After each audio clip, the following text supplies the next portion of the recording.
Physics students, SHM Simple Harmonic Motion, S. Verma Sir Volume 1, question number 42। केवल question है, diagram मैंने खुद बनाया है। Assume that a tunnel is dug along a chord of earth. दिख रही होगी chord, ये tunnel. Perpendicular distance r/2 from earth center. R is the radius of earth. The wall of tunnel is frictionless. ये r radius है और r/2 distance पे tunnel r पार कर दी गई है और ये फ्रिक्शन लेस है।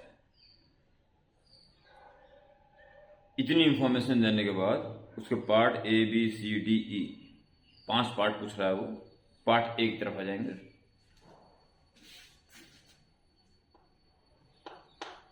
पार्ट A जानना चाह रहा है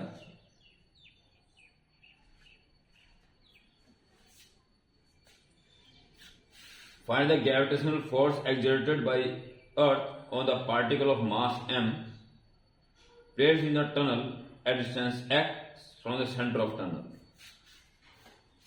टनल के सेंटर से x डिस्टेंस पर ऑब्जेक्ट रखा हुआ है जिसका मास को m बता रहा है, स्मॉल m। ये r/2 है और इसको x बता रहा है। सीधा सेंटर से जो उसकी डिस्टेंस हुई यह आएगी √r/2 square plus x square. ये x स्क्वायर प्लस r/2 का स्क्वायर मीन्स r²/4, r²/4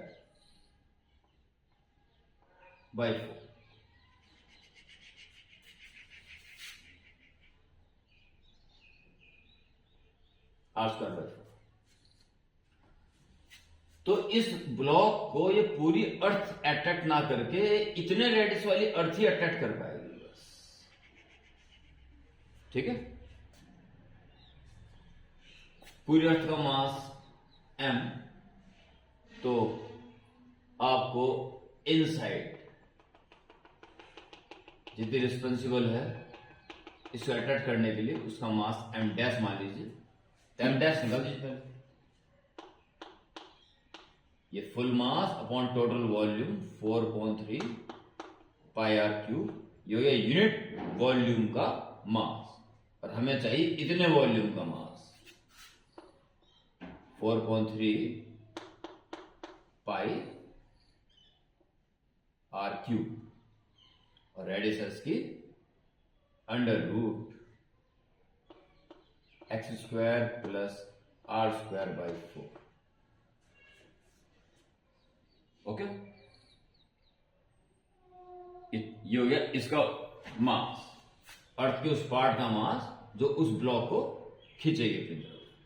तो 4.3 पाई कैंसिल और ये आ गया आपके पास m और x² plus r²/4 power 3/2। √2 means 1/2 and 3 power also 3/2 whole divide by r³। अब आप ग्रेविटेशनल फोर्स निकाल सकते हैं। जी बची हुई अर्थ इतना है, ब्लॉक का मास इतना है और upon distance between them means radius of inside earth जो कि है gm/r²। इस रेडियस का स्क्वायर तो अंडर उड़ जाएगा x² प्लस r²/4। ओके, तो इसको आप निकाल सकते हो।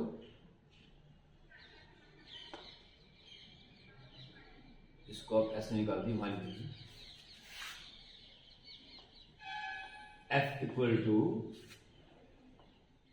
g और m' को पुट करेंगे। m x² plus r²/4 power 3/2 upon r³। m' put कर दिए, आ गया small m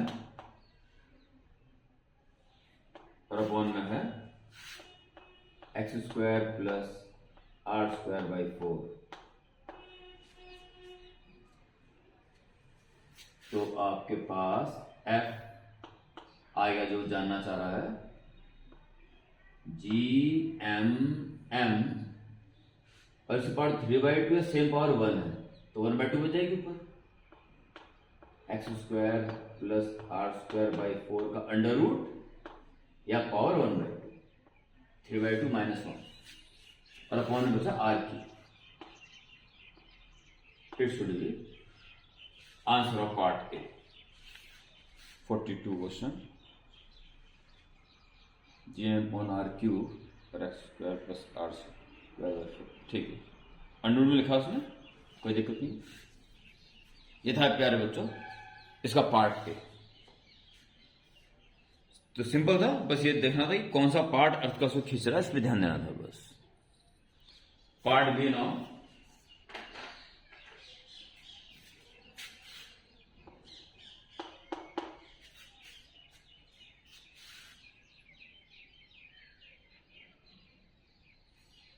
find the component of this force along the tunnel and perpendicular to tunnel.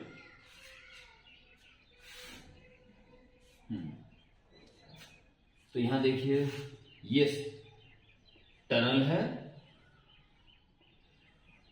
ये सेंटर है, ये r/2, ये x, और यहां पर ये फोर्स टुवर्ड सेंटर की तरफ लग रहा है। इसका एक कंपोनेंट अलोंग टनल और एक परपेंडिकुलर टनल होगा, ठीक है। तो इस एंगल अगर आप कुछ मान लें तो वो एंगल ये भी होगा। तो इस एफ का कॉस थीटा हो जाएगा टनल के परपेंडिकुलर और साइन थीटा हो जाएगा अलोंग टनल, ठीक है।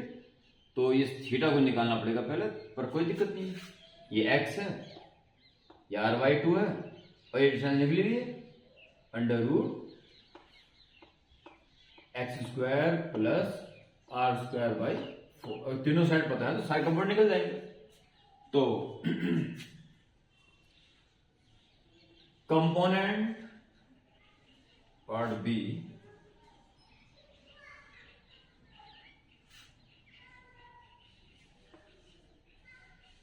component of this force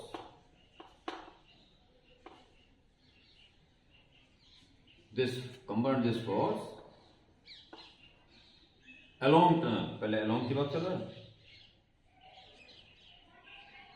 along tunnel and perpendicular along tunnel,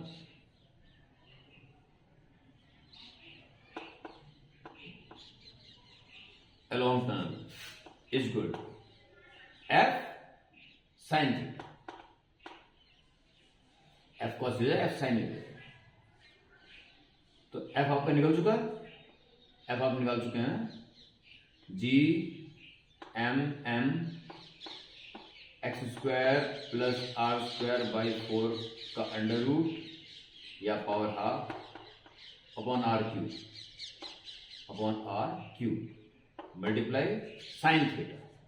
sign theta हो जाएगा perpendicular upon hypotenuse, x upon under root means power half x square plus r square by 4। तो complete cancel, या गया G M m x upon r cube. एक बार screen check करनी है मुझे, वो थोड़ा सा ऑटो पर काम चलेगा, कोई दिक्कत नहीं है। और ये बात आंसर की, तो 42 G M m upon r cube into x, G M m x upon r cube, it's okay, it's okay. And perpendicular tunnel, and perpendicular to tunnel is equal to F cos theta, ठीक है। तो perpendicular tunnel के perpendicular component F को हो जाएगा G M m x square plus r square by 4 की power half upon r cube, और cos theta हो जाएगा base upon hypotenuse r by 2 upon hypotenuse x square plus r square by 4 की power half. Out हो रहा होगा तो इससे इक्वल है, बस दिख रहा होगा साफ साफ। ये आ गया आपके पास, एक आर भी कट जाएगा, G M m upon 2 r square, एक आर कट जाएगा। एक बार चेक कर लें, ठीक है, कोई भी दिक्कत नहीं है, बस आंसर चेक कर लें। Part B G M m upon 2 r square, it's okay. एक आंसर ये हो गया आपका। ये है इस फोर्स का जो पार्ट ए में निकाला आपने का कंपोनेंट अलोंग टनल और एक परपेंडिकुलर टू टनल। ओके, इसके बाद पार्ट सी पूछता है वो, find the normal force exerted by the wall on particle. ये छोटा सा पार्ट है, इसे मैं यहीं देता हूं, ए बी सी पार्ट। ये सी पार्ट छोटा सा है,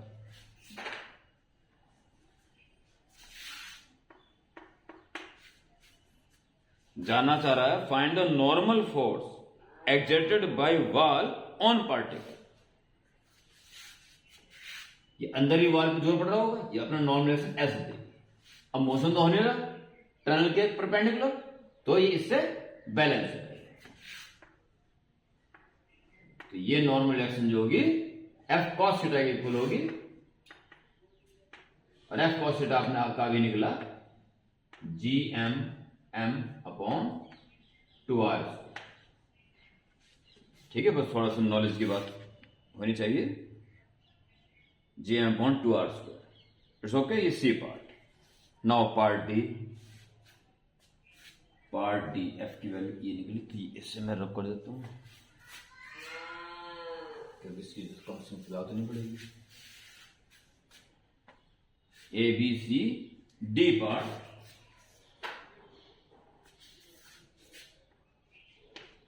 पार्ट डी पूछ रहा है find the resultant force on the particle. Particle resultant force कौन सा लग रहा है? तो सीधी सी बात है, इसको ये खींचा जाता है जिसके दो कंपोनेंट हो गए और इसका रिएक्शन लग गया, तो ये दोनों आपस में कैंसिल हो गए और ये कंपोनेंट बचा रह गया।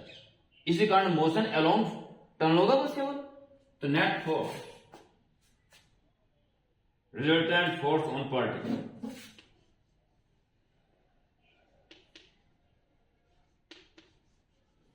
Resultant force is equal to F sine theta बचा बस केवल। ठीक है, बाकी एफ कॉस थीटा एन से बैलेंस हो गया। नेट फोर्स अलोंग टनल बचा, इसी कारण उसको छोड़ते ही फोर्स भले ही उस पर लग रहा हो सेंटर की तरफ, पर मोशन अलोंग टनल होगा। एफ साइन थीटा निकाल चुके थे, एफ साइन थीटा ये निकाल चुके थे, G M m x upon r cube. ठीक है, D part G M upon r cube, G M m x upon r cube. ठीक, डी पार्ट ये हो गया आपका। Now last E part. So that the motion of the particle in the tunnel is SHM and find the time period. SHM proof करेंगे और time period भी निकालना है ई पार्ट में। तो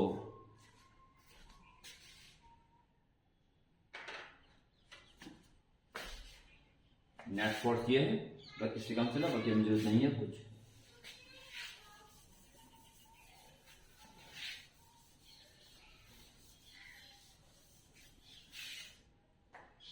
ई पार्ट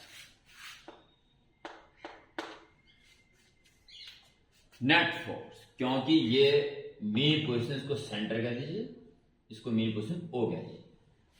ओ के ऊपर नीचे मोशन होता रहेगा, तो एफ नेट फोर्स डिस्प्लेसमेंट के ऑपोजिट है, so minus G M x upon r cube, G M x upon r cube. ये नेट फोर्स पे काम कर रहा है, तो नेट फोर्स है एम मास के ऑब्जेक्ट पे काम कर रहा है, तो उसका एक्सीलरेशन और उसका mass minus G M x upon r cube, M cancel, so acceleration is equal to minus something into x, and this something should be constant gm upon r cube. So acceleration is proportional to minus displacement, therefore motion is SHM. Simple harmonic motion. ये चीज proof करनी थी, और अब मैंने कहा इसका time period, तो time period is 2 pi under root displacement upon acceleration का magnitude. So T equal to 2 pi under root x upon A का magnitude r cube upon G M, r cube upon G M. It should be answer. एक बार check करता हूं, 42 2 pi under r cube upon G M, it's okay. ये था प्यारे बच्चों 42 question का complete part, A B C D E पांचों पार्ट कंप्लीट। ठीक है, एसएचएम साथ साथ ग्रेविटेशन से भी इस क्वेश्चन को जोड़ा जा सकता है। ओके।